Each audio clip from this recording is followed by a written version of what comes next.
Hi students, so unit 12 chemistry la book back question 11th question, write the structure of the major product of the aldol condensation of benzaldehyde with acetone. So இந்த aldol condensation reaction வந்து ரொம்ப முக்கியம். So aldol அப்படின்னா aldehyde and alcohol அப்படி meaning, அது condense ஆகிறது தான். So அதில் மேஜர் ப்ராடக்ட் என்ன அப்படிங்கிறது கேட்டிருக்கு. ஸோ இதில் ரியாக்டன்ட் பார்த்தீங்கன்னா பென்சால்டிகைடும் அசிட்டோனும். ஸோ ஸ்டெப் ஒன்னில் என்ன நடக்குதுன்னா, அசிட்டோன் ஃபார்முலா என்ன, CH3 C double bond O CH3. இதை தான் நம்ம என்னென்னு சொல்லுவோம், அசிட்டோன். இந்த அசிட்டோனில் இந்த CH3 இருக்குது பார்த்தீங்களா, இதில் ஒரு ஹைச்சை பிரித்து எழுதுறேன்னா ஹைச் இங்கே அப்போ 2 தான் இருக்கும். இந்த CH3 ஒரு ஹைட்ரஜனை பிரித்து எழுதுகிறேன். இப்போ இது கூட பேஸ் ஏதாவது OH மைனஸ் சோடியம் ஹைட்ராக்சைடு ஏதாவது போட்டோம் அப்படின்னா இந்த ஹைட்ரஜன் இந்த பாண்டில் வந்து 2 எலக்ட்ரான் சேர்ந்தால் தான் ஒரு பாண்டு, 2 எலக்ட்ரான் இருக்குது அப்படின்னு அர்த்தம். இந்த ஹைட்ரஜன் இந்த பாண்டில் இருக்கிற எலக்ட்ரானை கார்பனுக்கு கொடுத்துரும். ஸோ இங்கே யார் கிவன் யார் டேக், யார் கொடுக்குறா யார் வாங்குறா அவங்க தான். இதில் கொடுத்துச்சு அப்படின்னா ப்ளஸ் ஆயிரும், வாங்கினுச்சு அப்படின்னா மைனஸ் ஆயிரும். இப்போ இதில் வாங்குறது கார்பன் தான். ஸோ கார்பன் வந்து இந்த இடத்துல minus. So this is called carbanion அப்படின்னு சொல்லுவோம். இந்த ஹைட்ரஜன் ப்ளஸ் ஆயிரும், ஏன்னா கொடுக்கறதுனால இந்த OH கூட சேர்ந்து வெளியில் வரும்போது H2Oவாக வந்துடும். மீதி இருக்கிறது என்னது, CH2 C double bond O CH3. So this is called carbanion. So aldol காண்டன்சேஷனில் first step carbanion is formed. ஓகேங்களா, அடுத்தது ஸ்டெப் 2 பார்க்கலாம். ஸ்டெப் 2. ஸோ ஸ்டெப் 2ல் அசிட்டோன் எடுத்த மாதிரி இன்னொரு ரியாக்டன்ட் இருக்குது, benzaldehyde C6H5 C double bond O H அப்படின்னு எடுத்துக்கிறேன். இந்த பென்சால்டிகைடை அசிட்டோன் இருக்கு இல்லையா, அதாவது கார்பேனயானா மாறிச்சு பாருங்கள், அது அட்டாக் பண்ணும். எப்படி பாருங்கள், CH2 minus C double bond O CH3 plus H2O. So இது நேராக இந்த கார்பனை என்ன செய்யும், அட்டாக் பண்ணும். ஏன் அப்படின்னா நான் சொல்லியிருக்கேன், எங்கெல்லாம் டபுள் பாண்ட் இருக்கோ முதல்ல அதுதான் பாதிப்புகள் உள்ளாகும், ரியாக்ஷனில் இன்வால்வ் ஆகும். ஸோ இந்த இடத்துல பாண்டு கட் ஆகும், 2 பாண்டில் 1 பாண்டு மட்டும். ஸோ இந்த பாண்டில் உள்ள 2 எலக்ட்ரானை ஆக்சிஜன் வாங்கிடும். ஸோ அப்போ ஆக்சிஜன் வந்து நெகட்டிவ் ஆகிரும். ஸோ இந்த ரியாக்ஷனை தான் நான் கீழே எழுதுகிறேன் பாருங்கள். ஸோ இந்த ரியாக்ஷனை கீழே எழுதுகிறேன். இந்த H2O இப்போ போட வேண்டாம், இருக்கட்டும். இந்த ரியாக்ஷனை கீழே எழுதுகிறேன். ஸோ இது கூட அட்டாச் ஆகுது. So C6H5 C bond single பாண்டில் ஒரு பாண்டு கட் ஆகிட்டு பாண்ட் O வந்து மைனஸ் தான், சரிங்களா, ஏன்னா வாங்கியிருக்கு பார்த்தீங்கன்னா அதனால் மைனஸ். ஸோ இந்த இடத்துல ஒரு ஹைட்ரஜன் இருக்குது, அந்த ஹைட்ரஜன் அப்படி போட்டுருங்க. இங்கே யார் வந்து அட்டாச் ஆகிறதா, இந்த குரூப்பு. அப்போ CH2 C double bond O CH3.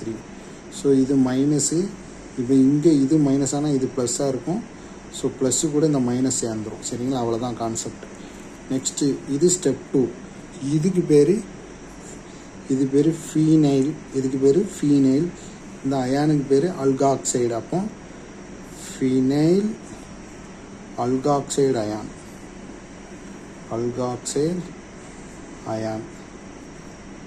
Alkoxide இது வந்து அல்காக்சைடு அப்படிம்போம். அசிட்டோனில் அல்காக்சைடு அப்படின்னு சொல்லுவோம் நம்ம. இது ஃபினைல் அல்காக்சைடு அயான் ஸ்டெப் 2ல் ஃபார்ம் ஆகுது. Next step 3. ஸோ மறுபடியும் என்ன பண்ணுறாங்க, ஹைட்ராலிசிஸ் பண்ணும்போது இந்த ஃபினைல் அல்காக்சைடை எழுதுங்க. C6H5 CH மேலே O மைனஸ் இருக்குது, CH2 C double bond O CH3. So இதைத்தான் அப்படியே எழுதியிருக்கிறேன்.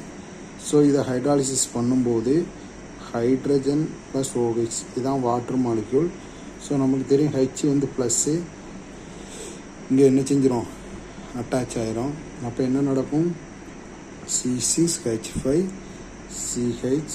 ஸோ இது வந்து என்னது OH மாறிடும். மீதி இருக்கிறது அப்படி தான் இருக்கும். இதை நான் மேலே எழுதிக்கிறேன், இந்த பக்கமாக எழுதிக்கிறேன். ஒரே செயினில் CH2 C double bond O CH3. அப்போ எது வெளியே போயிடும், OH மைனஸ் வெளியே போயிடும். ஸோ இதுதான் கேட்டலிஸ்ட்டு. முதல்ல ரியாக்ஷனில் இன்வால்வ் ஆகிட்டு ரியாக்ஷனில் எந்த தேவையான மாறுதலை ஏற்படுத்திட்டு வெளியே வந்துட்டு பார்த்தீங்களா. ஸோ கேட்டலிஸ்ட் அப்படிங்கிறது அதுதான். ரியாக்ஷனில் எதுலேயுமே உள்ளே சேராமல் அது தனியாக என்ன செஞ்சிடும், வெளியே வந்துடும். ஸோ இதுதான் மேஜர் ப்ராடக்ட்.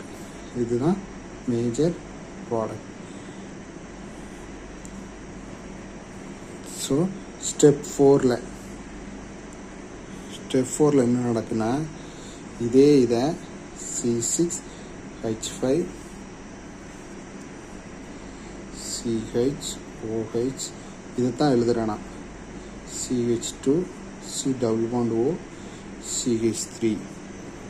இதை ஹீட் பண்ணும்போது இந்த ப்ராடக்ட் என்ன பண்ணுற, ஹீட் பண்ணும்போது என்ன வெளியே வரும், H2O வெளியே போயிடும். நமக்கு தெரியும் ஹீட் பண்ணால் வாட்டர் மாலிக்யூல் ஹைட்ரேஷன் வந்து டீஹைட்ரேஷன் ஆகும். அப்போ இதில் உள்ள ஒரு OH, இந்த 2 Hல ஒரு H, சரிங்களா, இது 2 வெளியே போயிடும். அடுத்தடுத்த கார்பனில் இருந்து இது ஒரு காம்பவுண்ட், இது ஒரு அட்டம் வெளியே போகும்போது இங்கே டபுள் பாண்ட் ஃபார்ம் ஆகும். அப்போ C6H5CH, ஏன்னா அந்த OH போயிடுச்சு, double bond CH C double bond O CH3. மீதி இருக்கிறதெல்லாம் அப்படி தான் எழுதியிருக்கேன். ஸோ இதுக்கு பேர், இது வந்து பென்சைல் அல்லது ஃபினைல்னு சொல்லுவாங்க. இங்கே பென்சைல் டையின், பென்சைல். இப்படி ஞாபகம் வரல அப்படின்னா நீங்கள் IUPAC நேமே கொடுத்துருங்க. 1 2 3 4 இதுதான் நேம் கொடுக்கணும். இங்கெல்லாம் நேம் போயிடக்கூடாது. 4 இருக்குது, இப்படி நம்பர் கொடுக்கலாம். இதுக்கு அதிகமான நம்பர் வந்துடும், நம்ம இப்படியே எடுத்திருப்போம். ஸோ கார்பனைல் காம்பவுண்ட் வந்து 2வது இடத்துல இருக்குது. அப்போ எப்படி சொல்லலாம், 4 இருந்தால் நம்ம பியூட்டுன்னு சொல்லுவோம். 4 இருந்தால் பியூட் 2 non பியூட்டனோன். ஸோ 4வது இடத்துல என்ன இருக்குது, ஃபினைல். 4 ஃபினைல் பியூட்டனோன் அப்படின்னு சொல்லலாம். 4 ஃபினைல் பியூட்டனோன். ஸோ இதில் ஒவ்வொரு ஸ்டெப்புக்கும் நீங்கள் நேம் கொடுத்துட்டீங்க அப்படின்னா இன்னும் அழகாக இருக்கும் பார்க்குறதுக்கு. இப்போ ஃபஸ்ட்டு ஸ்டெப்பில் என்ன நடந்திருக்கு, ஃபார்மேஷன் ஆஃப் கேட்டயான். அப்போ ஸ்டெப் 1 ஃபார்மேஷன் ஆஃப்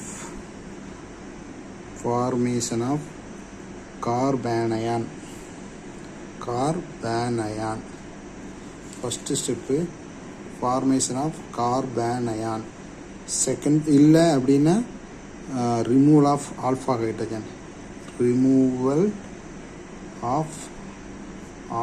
ஹைட்ரஜன். அப்படின்னா என்ன அர்த்தம்னா, இந்த கார்பன் கீட்டோனுக்கு அடுத்தது இருக்கிறது தான் ஆல்ஃபா. ஞாபகம் வச்சுக்கிடுங்க என்ன. ஸோ ஆல்ஃபா இங்கே கணக்கு பண்ணாலும் இது ஆல்ஃபா. ஸோ இதுக்கப்புறம் வேறு இருந்துச்சுன்னா பீட்டா அப்படி இருக்கும். ஸோ இது ஞாபகம் வச்சுக்கிடுங்க, இதுதான் ஆல்ஃபா. ஸோ ஆல்டால் கண்டென்சேஷனில் கண்டிப்பாக உங்களுக்கு ஆல்ஃபா ஹைட்ரஜன் இருக்கணும், சரிங்களா. So first removal of alpha hydrogen or formation of carbanion. Second ஸ்டெப்பில் என்ன நடக்கு, நியூக்ளியோஃபிலிக் அடிஷன். இது நியூக்ளியோஃபிலிக் மைனஸ் இருந்தால் அப்போ nucleophilic addition reaction first. Second. Third வந்து புரோட்டோனேஷன், சரியா. புரோட்டோனேஷன் அல்காக்சைடு அல்ல புரோட்டோனேஷன் எழுதிவிடுங்க. ஸோ இதுதான் 3 ஸ்டெப்பு. 4வது ஸ்டெப்பில் ஃபைனல் ப்ராடக்ட்னு போட்டுக்கலாம் நீங்களே, ஃபைனல் ப்ராடக்ட் அப்படின்னு இல்லை ஃபைனல் ஸ்டெப் அப்படின்னு.